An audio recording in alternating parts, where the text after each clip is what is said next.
was a bit of that, being kind of knocked back so many times from just spending time cold calling, that you just realise, there's nothing really bad that's ever going to happen, and there's so much upside. There is so many different things that I've worried about, become anxious about, overthought, deliberated on thousands and thousands of times, that just weren't important. I just wanted to focus on building a company that I love being in every day, but I could see people being the happiest and thriving. And a lot of that, I guess, quite naturally was kind of anti-corporate, anti-hierarchy. Today's guest is iTech media founder Harley Kisberg. Harley left school at 16, and by the time he was 30, had built a multi-million-pound company employing 260 people around the world. I'm proud to call Harley a client, and the more that I learned about his story, the more I knew I wanted him on the podcast to share his journey. So many people talk about building a high-growth company. Harley has been there and done it. If you like what you hear, please like and subscribe. It would mean the world to me and will help this podcast reach as many people as possible. There is real magic here. Enjoy. Harley, welcome to the show. My first question for you, in life, what is the most important thing that you've ever had to pitch for? Oh, most important. I was about to go down a soppy route and say my wife, but that just seems weird and wrong. The most important thing I'd have to pitch for, it would probably, when I think about pitching, it goes back to my early days cold calling as an FX broker. So my kind of knee-jerk answer to that would probably be one of my earlier deals, which was kind of me, I guess, breaking the ceiling or getting my first deal done to show that I can actually sell or close, as it was back then. Okay. So yeah, probably one of those early sales. And was that something that came naturally to you? Was that something that you enjoyed? Definitely something that I enjoyed. Probably in my mind, I thought it would have come a lot more naturally than it did. And yeah, there's probably lots of things to reflect on there from my dad as a probably 10, 11-year-old, waking me and my brother up at 6, 7 o'clock on Saturday, Sunday mornings, taking us out to Commercial Road to go buying with him. And that was like the early insight into negotiation.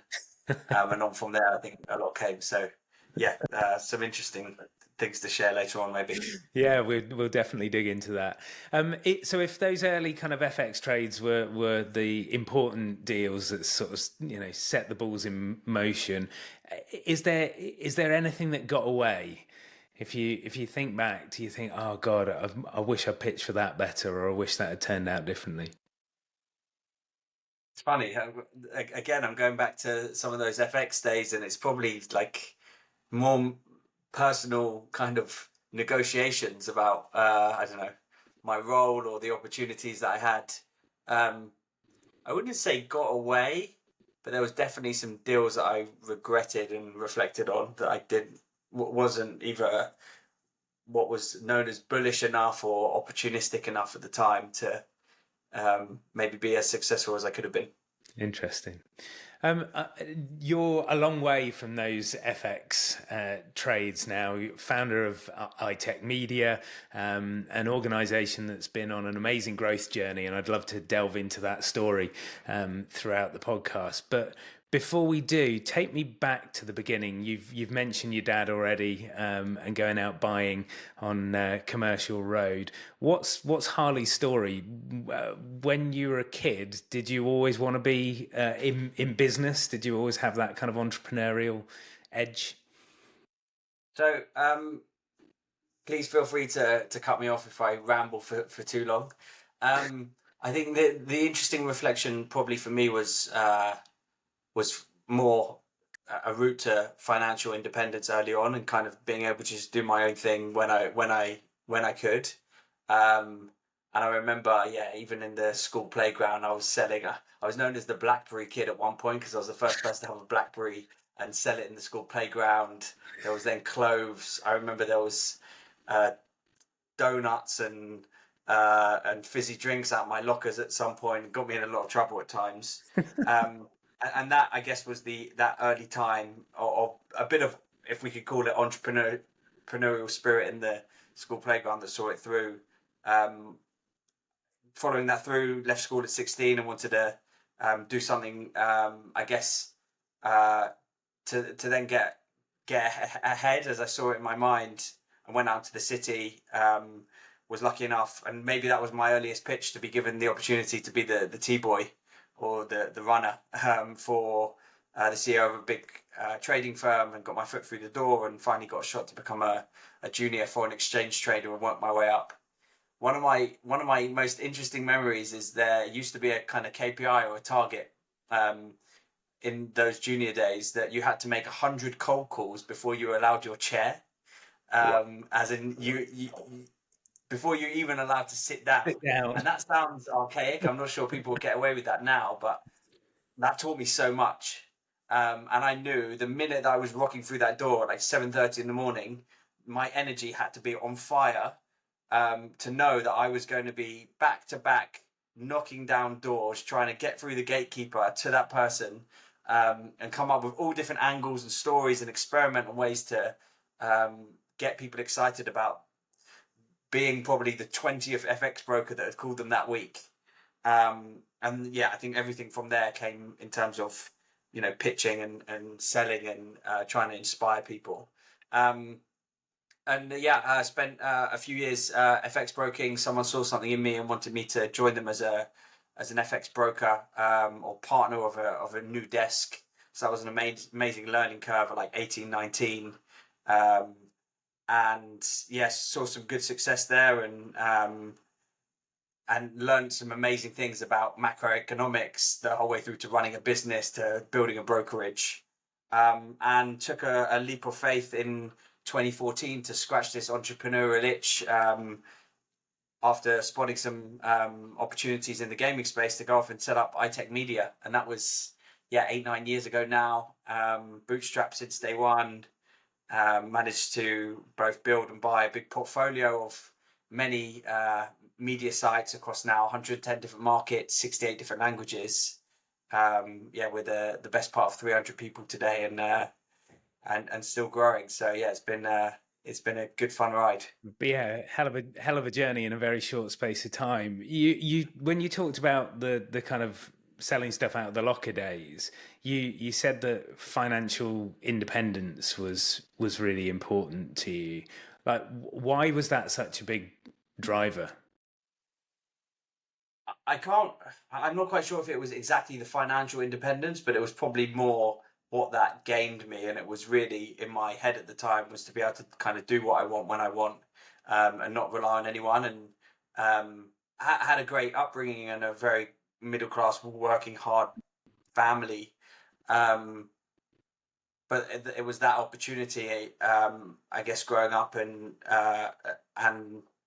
being surrounded in a public school, to be able to then have those chances to do what I wanted and not have to rely on anyone was pretty big. I think also parents had just separated, living between two homes. It was that opportunity to be able to, again, not have to rely on either to do my own thing. And that was, Yeah.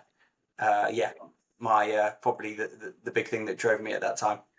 So when you were 16, you left school. Was that a choice, or did you need to leave school at that point? Was it like you wanted to It's a very good get out question. there? It's a very good question. I think if we did some deeper references, we'd probably hear two sides to the story. Um, the official line is that I left, and I actually did, to be fair, although I was probably on the brink of being kicked out a few times. Um, my my drive there was really, not seeing myself going through that amazing path of the kind of university of education as such, and go down Yeah. that route. And really, it was the university of life for me, and thinking that experience, getting under my belt and going to make something of myself will help me kick on a lot more than potentially what would have university and so on. So was the T-boy thing the first job after school? First official job. I mean, Saturdays and Sundays through earlier years were spent, I think, when the Hollister store opened at the local Brent Cross shopping centre. I was one of the shop assistants, definitely not one of those more attractive, ripped people on the front of the store, but in the store. And then I remember I used to stay on for filling the stockroom because it was double pay. I remember stories where I used to make my mum come and pick me up at like 3 o'clock in the morning when I finished the stock shift to go home for 3 hours of sleep to then go to school at 6, 7 o'clock. I was doing canvassing at the local estate agent at Green & Co. I was sweeping at the local barber shops at times. So there was all sorts of different side hustles going on to A hell of to make some money. hell of a work ethic there. Is that something that you kind of got from your parents, or is it? Yeah, well, on both sides to be fair, but I think more so our dad ran what we used to call a load of granny wear stores, ladies fashion, and it was what I referred to earlier. It was really us seeing and not seeing much of him growing up, having him and knowing and seeing bits, but hearing the stories about him pretty much working 24/7 to do everything he could to, I guess, provide for us. And then those glimpses on the weekends where we were taken down to Commercial Road.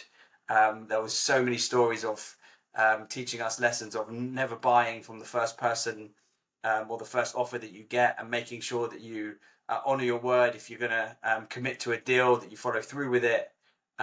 He was always known to be the person that paid the bills and the invoices first before anyone, and that kind of built a strong business reputation. And then working in the shops on the weekend, seeing I guess what that kind of entrepreneurial spirit led to through my early teens was some good memories, to be fair.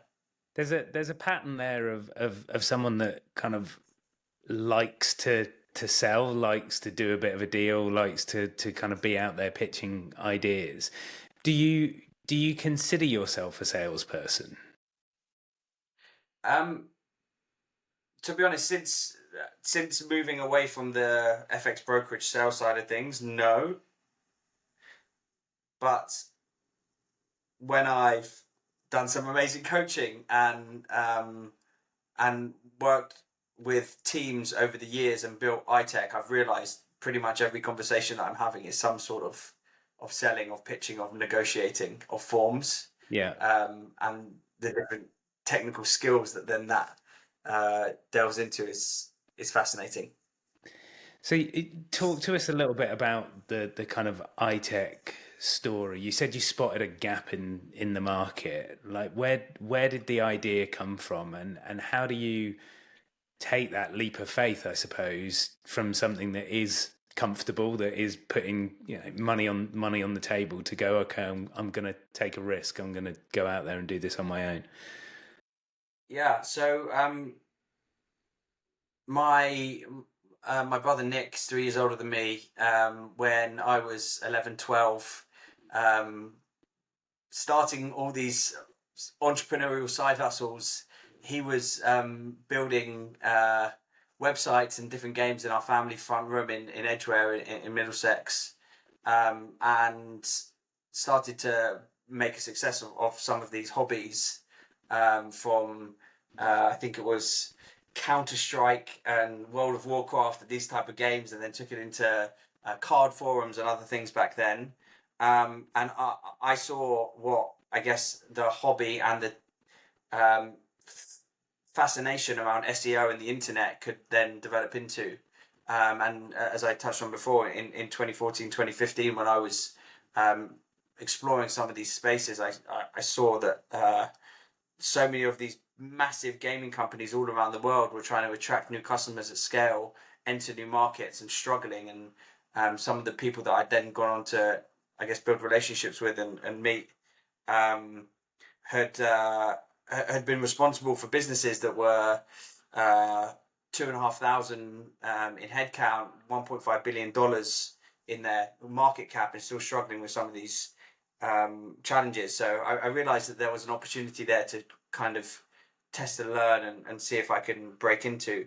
And that was the early kind of driver of iTech back then, from a more kind of consultancy advisory perspective, and then moved on to actually building products and taking them to market. So is it a classic kind of built it in the back room type story? Like how did you get that initial team together? I'd love to share the story of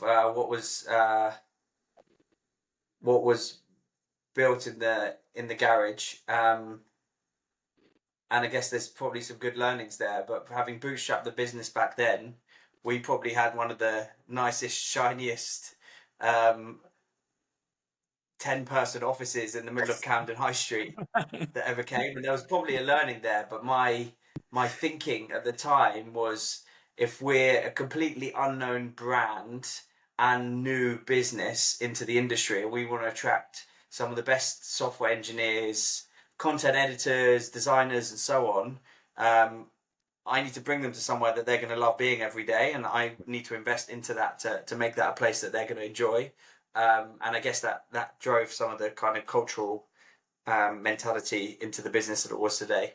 But unfortunately, it was there isn't one of those garage birth stories as such. It's a little bit more shiny by the sounds of it.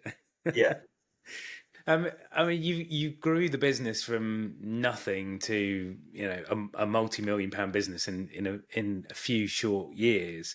I suppose in every conversation, from recruitment to revenue generation, you and the team are always out there pitching the idea of iTech Media. What have you learned about that process over the last 8 or so years? I'd say the most compelling for me is really understanding the person and the motivations and levers of that individual before you even start thinking about pitching, Right. or trying to sell or inspire them about something.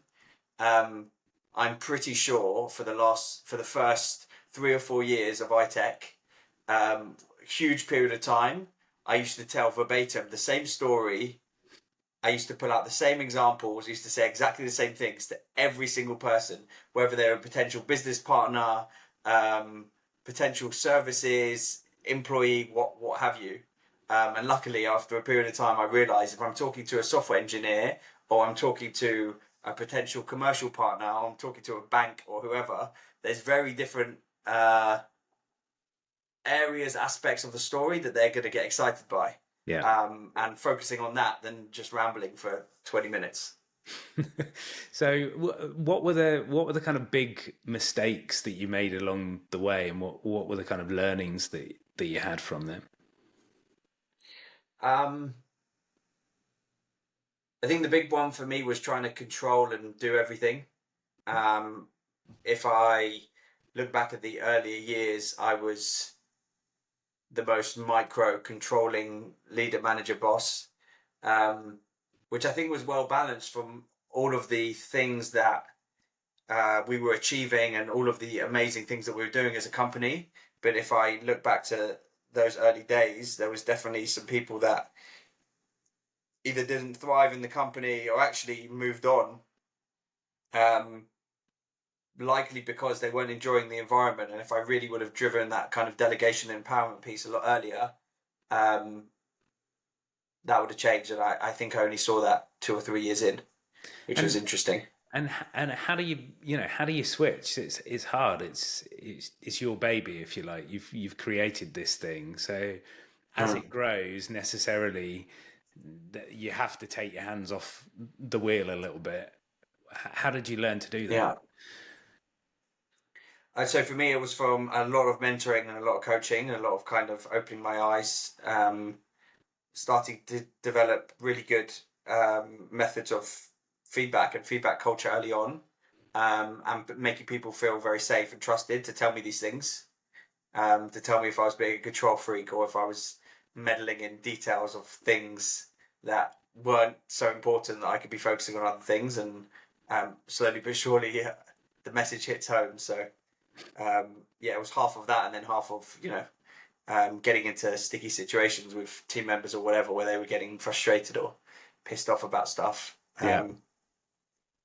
Understanding the reasons why. I know that culture is incredibly important to you, and you've kind of alluded there to that idea of being open to feedback and creating an organization where people have a voice. Mm. What's been the most important contributing factors to making iTech a great place to work? Yeah, it's an interesting one. I'm trying to nail it down to certain things, but I think um, the most logical explanation for me is, and never to judge, but coming from FX trading and the finance world, I think I saw a lot of things that I couldn't get my head around and understand why they were how they were, and why cultures in those businesses were how they were. And having only ever seen that in business, and I guess my dad's stores, which the culture would have been very different. Yeah. Coming into building iTech, it was really, I just wanted to focus on building a company that not just I love being in every day, but I could see people being the happiest and thriving. And a lot of that, I guess, quite naturally was kind of anti-corporate, anti-hierarchy, um, trying to relate to people that were very much like me on that journey. Mm-hmm. So it was kind of taking gut feel and nothing much more, because I hadn't known any different. And spending a lot of time with people to understand the sort of things that they liked and didn't like and what they were looking for, and building from there. And yeah, I guess a lot of that just came natural after that, from the first 10 people that were at the company, making sure that they knew that that was kind of the run of play and what we were looking for, and help, and making sure that they were involved in then building from then on. And yeah, that's what kind of transpired.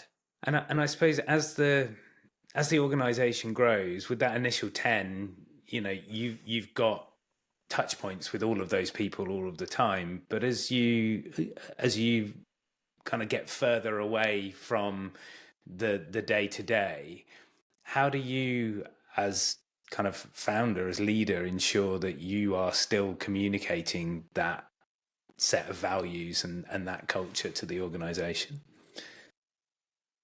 It's really, really hard. My the hardest point for me, I think, has been from transitioning of a kind of one-to-one level with every single person, knowing their birthdays, their anniversaries, their families' names, the personal celebrations that are going on, and making them feel really special, to finding more systematic ways to manage that.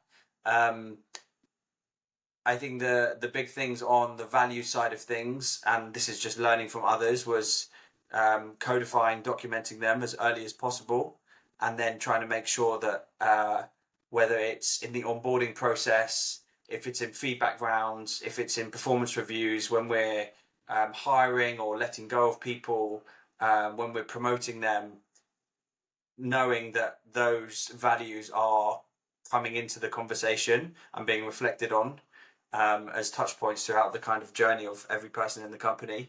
And then just making sure that I'm talking about them as much as I possibly can, whether that's in a company all hands, whether that's in a Slack message that I send out, whether that's recognitions for recognizing, great piece of work where someone's been shipping greatness, or uh, winning as one for supporting a teammate in doing something. And yeah, I think, to be fair, a lot of that for me was learning how the companies that I saw that had great cultures at the time had done that, and kind of learning from their mistakes as well. Are there particular companies that you were looking towards as you built the business as kind of, models? Uh, there were quite a few, to be fair. There were some of the more obvious ones, and for their kind of pros and cons, it was some like Google uh, and others of that kind of ilk.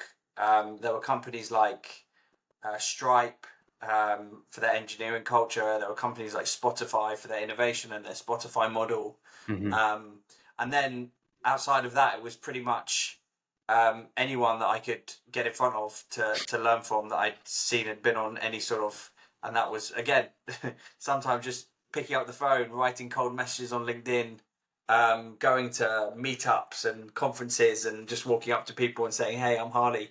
Love to learn from you," without seeming too weird.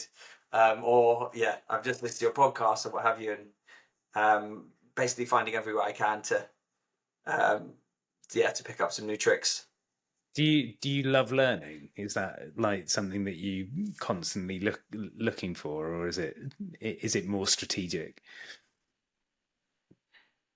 It's a weird one because I absolutely hated learning at school, and I Mm. hated any form of, I guess, homework or being forced to do something.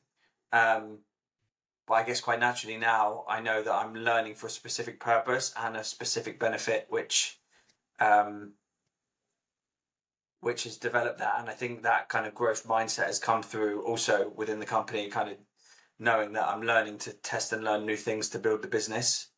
Um, that doesn't really give you an answer, but maybe some No, it insights. does. Yeah, I mean, it's interesting because of that, like you say, sometimes that formal environment of sit behind a desk and look at the whiteboard and copy this stuff down just doesn't work for people. But I often find that once people know why they want to develop a particular skill or explore a particular area, then that kind of natural curiosity, I suppose, starts to come through. Yeah, Um, it was an interesting one for me. I think about 2 years ago, I somehow got let into this young presidents organization, the YPO, and it's 22,500 founders and CEOs all around the world, a leadership network. And they have what they call executive education programs. And there was all these big shiny names. I was always thought about kind of doing an MBA or something one day. Um, and it was a program on negotiation and influencing people that I got sent one of these leaflets for at London Business School. And I yeah. thought, amazing, 6 week program, let's throw myself in. Um, and it was probably the best learning outside of coach, more kind of formal learning program that I've ever done in my life. The professor, Nero Savanatan, is now a really good friend. Um, and being involved, and I guess it was because it was again an opportunity to develop a certain skill to see the benefits of that, and then spend time with like-minded people. um I guess pique that curiosity some more. So yeah, I'm sure there'll be more of that to come for me, hopefully in the near future. You've had a huge amount of success at a very young age. Who have been your biggest influences? Who have you looked up to and learned from? First of all, thank you. And yeah, definitely trying and giving it a good shot. um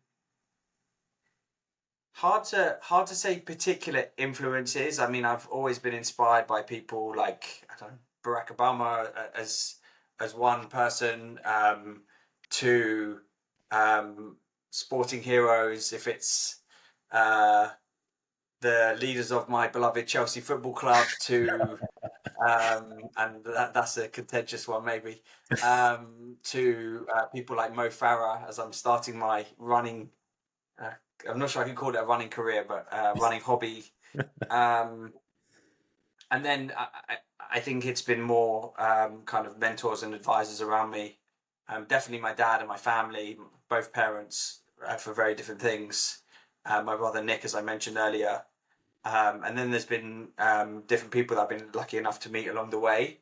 Um, that have inspired me in different ways, whether it's been in the kind of the business commercial M&A side of things, and the CEO and leaders of the biggest gaming companies that I always get very excited about spending time with, to more kind of niche subject matter experts, depending on the sort of topic that we're trying to cover.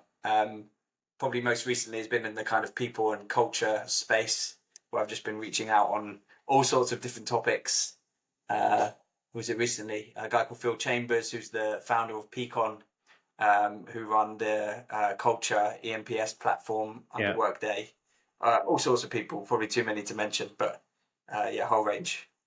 And you seem to have a kind of a no fear approach to just going out there and connecting with people, you know, dropping people a line and saying, "Hey, I found this interesting. Can we chat?" I think that's quite different to a lot of people out there. What advice would you give to people that maybe, you know, have identified individuals that they would love to learn from or speak to, and how should they go about getting in touch? Yeah, it's a great question. For me, I think it was my dad early on that drilled in kind of, you don't ask, you don't get. I think I adapted that to a bit of you've got nothing to lose and kind of YOLO in certain aspects. And my other piece of kind of advice there is, you'd be so surprised how willing people are to either just share knowledge, because they will always learn something from it too, or just to give back if it's positioned like that. And I don't see that from my perspective, but I know a lot of others do. Pretty much anyone that's ever reached out to me asking for any sort of advice, I've made sure to respond, and without blowing my own trumpet, I'm sure go above and beyond in many occasions to try and help them. And I think there's a innate fear in a lot of people that there's going to be some sort of bad reaction if you send a LinkedIn message or an email. Like the worst that's possibly going to happen is they're going to say no. I mean, ignore maybe it. the worst is they're going to like block you or say something rude back. And I've had so many of them, I think, from the FX days, where people have picked up the phone and shared all sorts of expletives that I think I became kind of numb or immune to it at some point. So yeah, maybe it was a bit of that, being kind of knocked back so many times from just spending time cold calling, that you just realize, you know, there's nothing really bad that's ever going to happen, and there's so much upside to taking that first step and reaching out. And maybe the other thing there is just to be as creative as possible. If you think you're going to be messaging or emailing someone that gets inundated, pick up the phone or find a new way, send them a letter, find their phone number somehow and send them a message, or record a video and send something that they wouldn't just receive from anyone else. I always love the stories of recruiters that have found new ways to like track down that specific programmatic engineer or whatever, and manage to send something to them or get them on the phone in ways. What was the last one I heard? If you had their email address, you have the person's email address and it's connected to their iCloud, you can actually call their phone by FaceTiming the email address. There you go. So you don't even need their number anymore. You heard it this here is an opportunity, and there you go. So all sorts. Brilliant. Love it. The stealth tactics for contacting your idols. Yeah. You mentioned earlier, and you've mentioned several times in the podcast, Nick, and the fact that you work with your brother. Like, working with family can be really difficult. So how do you guys make it work? Like, what do you have to put in place to make that a successful relationship? So we have a very successful relationship, I think, when it comes to work. And I think that's because we're both so like-minded and ambitious on that side of things. And not to say that we don't on the personal side, but I think we've spent so much time in business, albeit separate businesses, but working together. Um, our relationship has developed so well because of that. And I see and I hear from other businesses that work closely with their family that they try and be very structured and disciplined with their times, and you can't talk about work on this certain. I think I heard, was it from Gary Vaynerchuk or um, one of the guys not too long ago, that they used to schedule a meal every few weeks to make sure that they were going out for a meal and purposely not talking So about that work, so work. they knew that there was like one time of the month where that was happening. Yeah. Haven't done any of that, haven't tried any of that. I think I'm sure they all work for their different reasons. Um, but I think the underlying there is kind of shared values and shared vision, in terms of ambition and things that we kind of want to do in the world. Hmm. Um, Still learning. So yeah, if there's any tips and tricks from anyone else that have managed to make it work, I'm all ears. You mentioned kind of shared vision and values there. Um, have those changed and grown over the years, or is the iTech vision still the same as it was when the company was founded? Um,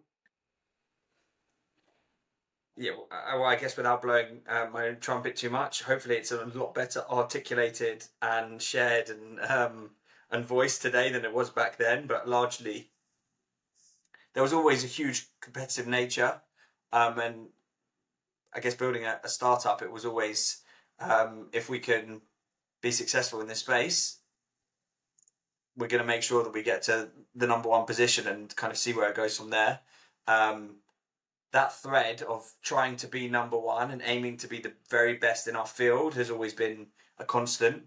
Um, yeah, again, how we've articulated it, brought it to life, helped people to kind of live it and understand where that's heading. I'm sure it's changed dramatically over the years. But the underlying drive to be the very best in our space, and kind of lean into this David versus Goliath battle where we still are today the only privately funded bootstrapped business in contention for any of the top spots in our field versus all listed and private equity backed and funded companies. So Hmm.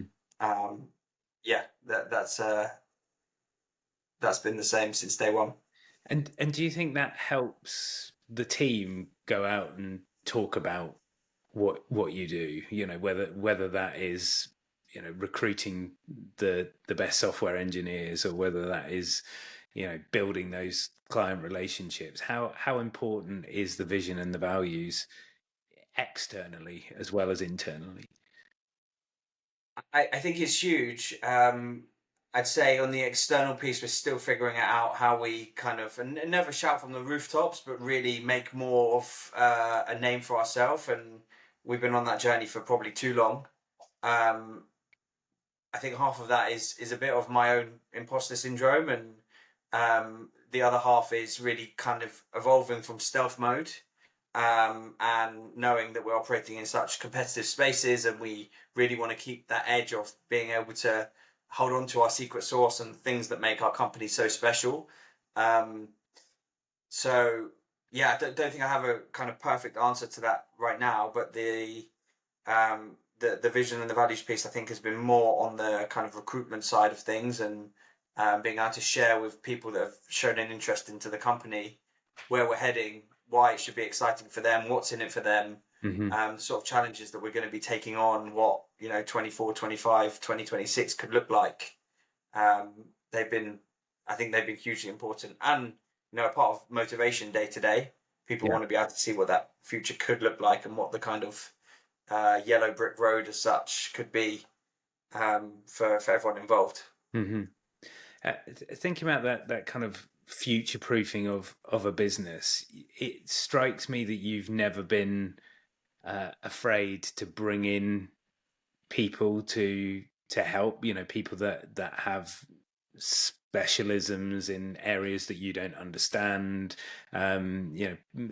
surrounding yourself with a really high caliber leadership team. As you transition away from the kind of day-to-day running of the business and more into that kind of founder role, what is changing about the way that you communicate internally and externally?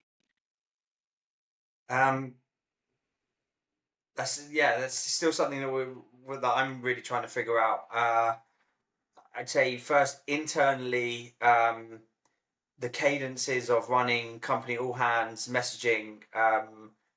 Been lucky enough, as you said, to hire some incredible people that I really want to make sure they have the platform, and they are far brighter, far more interesting, far more exciting than potentially I will ever be in some of these fields and across the board, to be honest. So giving them the opportunity to be able to inspire, motivate, communicate on some of these things, I think um, is so important.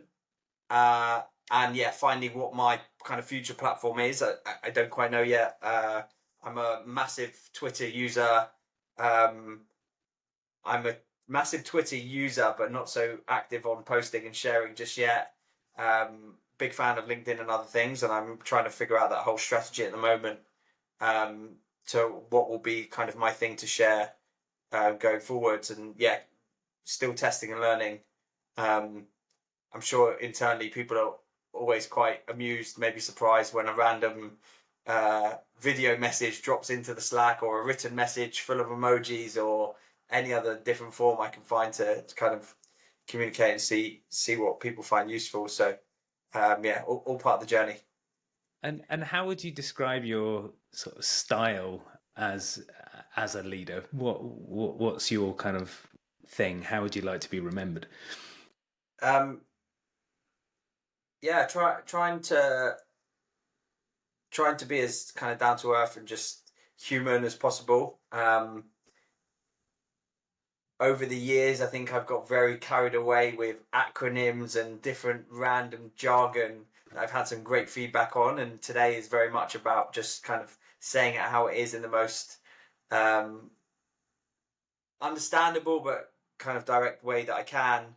Um, and then I think importantly, just having some fun with comms and ways that we're sharing messages. Going back to the kind of anti-corporate, I think there's such a stark difference between, like writing a note, a memo to the company that's just um,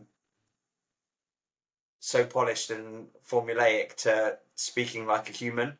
Yeah. And that sounds wrong, never to judge what others do in some of these businesses, but knowing again the kind of demographic and who you're working with and how they want to understand things, I think is super important. Mm. As you've kind of grown and developed as a leader, and as the business has grown, there must be additional stress and challenge. There are problems at all stages of a business. How have you developed like resilience? Are you one of these people that has a morning routine? Are you on the power smoothies and the Bikram yoga? Like, what does Harley's morning routine look like, and how do you get the best out of yourself day in, day out? Power movies and Bikram yoga, I'm sure, have been a thing at one point. And to be fair, I'm an absolute marketer's dream. So if someone sends me an email or calls me and tells me about the latest thing that's helped change their life, I'm probably going to be testing it within a few days. Um, for me, it's always been quite similar. Trying to stay as active as I possibly can. Using that as I didn't really realize the benefits of that on kind of stress and coping mechanisms and others until maybe later on, and maybe that's because um, yeah, I didn't know about them earlier, or should have realized them earlier on. Um, when it comes to yeah, that kind of routine is now for me, it's getting up as early as I can. I now have 2 human alarm clocks, so that's not such a problem. And just getting active early on in a day to set myself up. So I'm usually either on the Peloton or running or doing some sort of workout first thing to then get myself going and kind of put myself in a state to then go and hit whatever the day throws at me, is the short answer. But yeah, I mean, when it comes to, I shouldn't even show you my desk right now, but yeah, when it comes to supplements and testing things and all sorts, yeah, there's lots of experiments going on. In terms of your approach to your work day, I hear a lot of people that kind of block out time to work on the big stuff first or have particular meeting rhythms. What's your approach?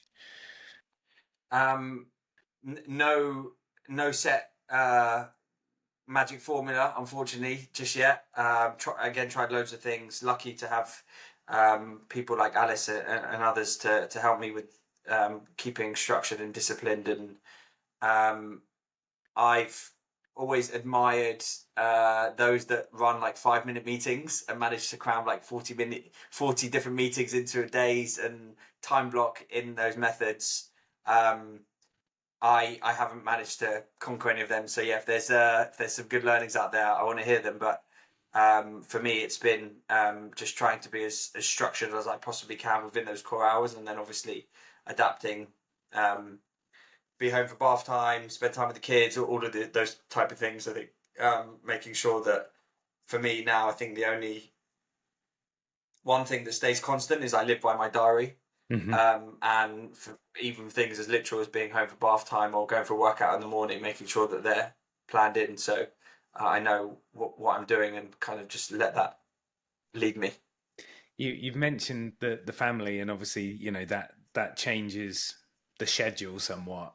Has becoming a dad changed anything else about you as a leader?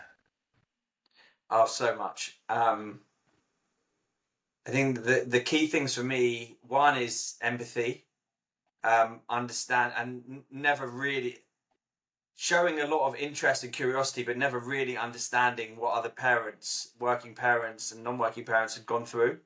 Um, to then go through it yourself, to then really understand and being able to relate. I think the second thing we spoke before about kind of stress and other things, coming home from the hardest day ever and walking through the front door and being asked to sing along to Matilda or dance around in the playroom is for me the most magical way of ever being able to switch off. So I think an amazing thing there. Um, and I think the third thing is almost the relationship between kind of leadership and leading, and how then you lead your family and your kids, and how you kind of start coaching your kids early on. Um, Never in my wildest dreams would have thought even 5, 6, 7 years ago I'd be thinking about the emotional or non-emotional ways that I react if my kid has a tantrum, and how I'm going to sit down with them and start asking them questions about their feelings and things like that. That wasn't something for me growing up, and I didn't even think that would be a thing. But now it's something. So hey, yeah, loads of good learnings.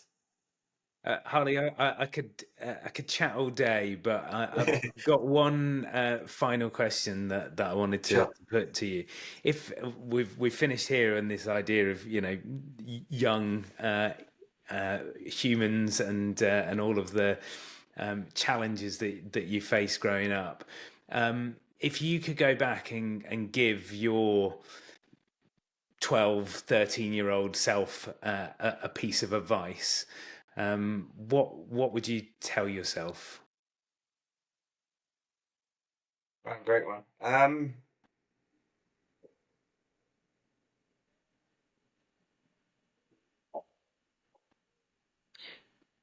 It sounds a bit cliche, but I think it would be, don't sweat the small stuff. Um, there is so many different things that I've worried about, become anxious about, overthought, deliberated on thousands and thousands of times that just weren't important.